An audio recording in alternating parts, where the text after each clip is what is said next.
Bismillah, Assalamualaikum. Hai teman-teman, apa yang kalian ketahui tentang muzaroah, mukhabarah, dan musakah?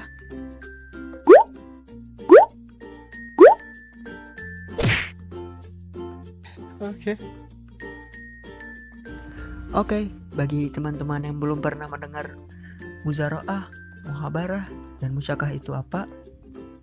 Jadi, muzaroah, mukhabarah, dan musyakah itu memang berkaitan dengan ketiga poin ini. Pertanian, bercocok tanam, dan tanah garapan. Namun, muzaroah, mukhabarah, dan musyakah ini adalah versi Islamnya. Maksudnya bagaimana? Jadi, maksudnya itu adalah pertanian atau bercocok tanam dengan menggunakan sistem yang sesuai dengan syariat Islam. Dengan kata lain, bertani dengan cara yang syariah.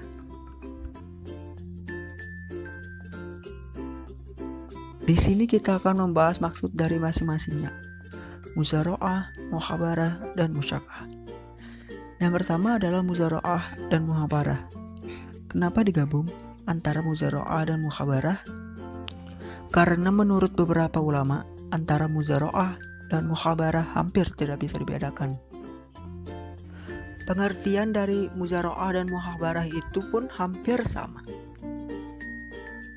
Kemudian, maksud dari muzaroah itu sendiri adalah suatu akad atau perjanjian antara pemilik tanah dan penggarap, yang mana pemilik tanah menyerahkan tanahnya untuk dikelola penggarap sampai panen, dengan pembagian hasil sesuai dengan kesepakatan awal, yang mana bibitnya adalah dari si pemilik tanah. Sedangkan mukhabarah itu adalah tanahnya tetap dari si pemilik tanah, namun bibitnya adalah modal dari si penggarap. Masuk ke musakoh. Musakoh merupakan kerjasama antara pemilik kebun dan pengelola untuk memelihara dan merawat kebun dengan perjanjian bagi hasil sesuai dengan kesepakatan bersama di awal akad. Yang membedakan akad musakoh ini dengan akad muzaroah dan muhabarah adalah bibitnya sudah ada atau sudah tumbuh. Sekarang kita masuk ke rukun muzaroah dan mukhabarah. Ada beberapa rukun yang harus dipenuhi agar akad tersebut menjadi sah. Yang pertama, harus ada penggarap dan pemilik tanahnya, yang mana sudah cukup umur dan berakal yang sempurna serta mampu berikhtiar atau berusaha. Yang kedua, adanya barang atau objek akad muzaroah atau mukhabarah, dan kedua belah pihak harus tahu manfaat serta harga objeknya tersebut. Ya kali kan, sudah ada perjanjian, ternyata nggak ada objeknya. Kan berabe jadinya. Yang ketiga, harus adanya ketentuan bagi hasil pada saat akad berlangsung dan harus disetujui kedua belah pihak dengan senang hati. Jangan sampai pada saat mengerjakan atau memberi upah tidak ikhlas nantinya. Yang keempat, sekaligus yang terakhir untuk rukun muzaroah dan muhabarah, yaitu ijab dan qabul atau peresmian kesepakatan tersebut, baik lisan maupun tulisan.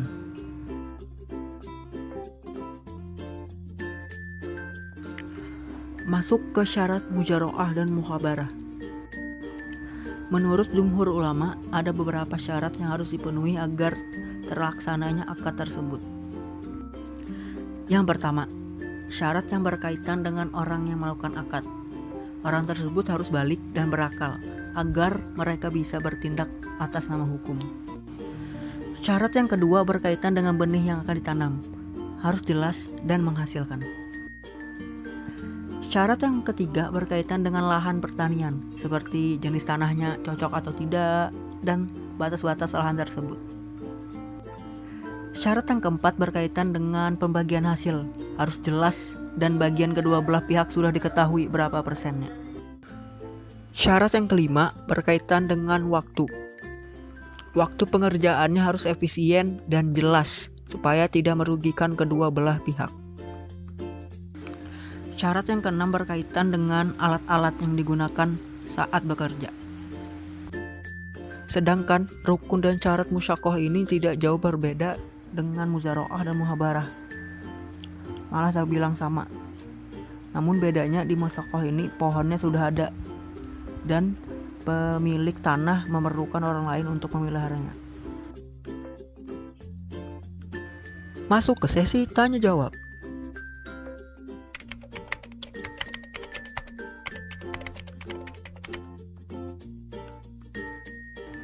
Terlebih dahulu akan aku bilang bahwa bagi hasil muzaroah, mukhabarah, dan musakah itu berbeda dengan kita mengupah tukang kebun untuk merawat kebun kita. Misalkan nih, Pak, tolong rawat kebun saya selama 1 bulan, nanti saya gaji 1 juta. Itu kan upahnya udah pasti kurangnya tuh. Nah, kalau dalam akad muzaroah, mukhabarah, dan musakah itu sistem keuntungan atau bagi hasilnya itu dari hasil panen. Contoh lagi nih, misalkan sebuah kebun mangga, panen 10 ton dalam sekali panen. Nah, si pemilik kebun mendapat bagian 60%, sedangkan penggarap 40% dari hasil panen. Bagian tersebut sudah disepakati di awal akad. Jadi, si pemilik kebun mendapat 6 ton dari hasil panen mangga tersebut, dan si penggarap mendapat 4 ton. Seperti itu.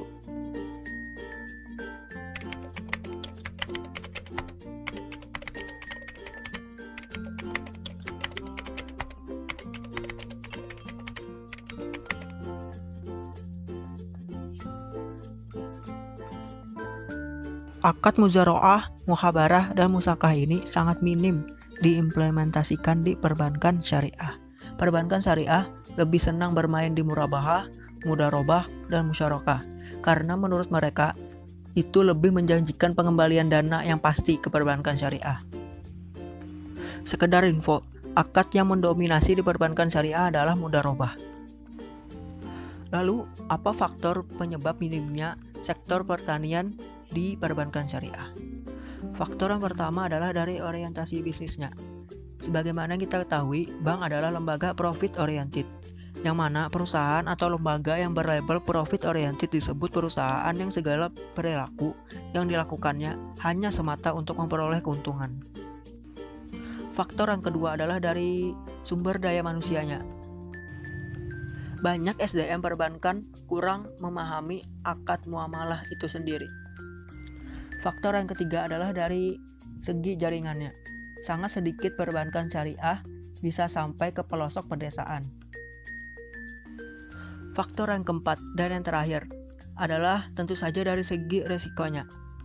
Pasti dari sektor pertanian ini resikonya lebih besar, yang mana pertanian lebih mengandalkan kondisi alam sekitarnya.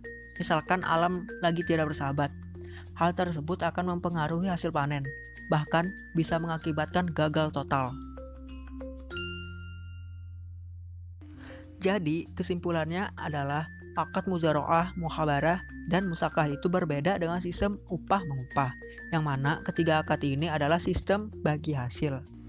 Akad ini juga memiliki rukun dan syarat yang harus dipenuhi, yang sesuai dengan syariat Islam, agar terlaksananya akad tersebut. Baik teman-teman, itu saja dari saya. Semoga bisa dipahami. Sekian dan terima kasih. Wassalamualaikum.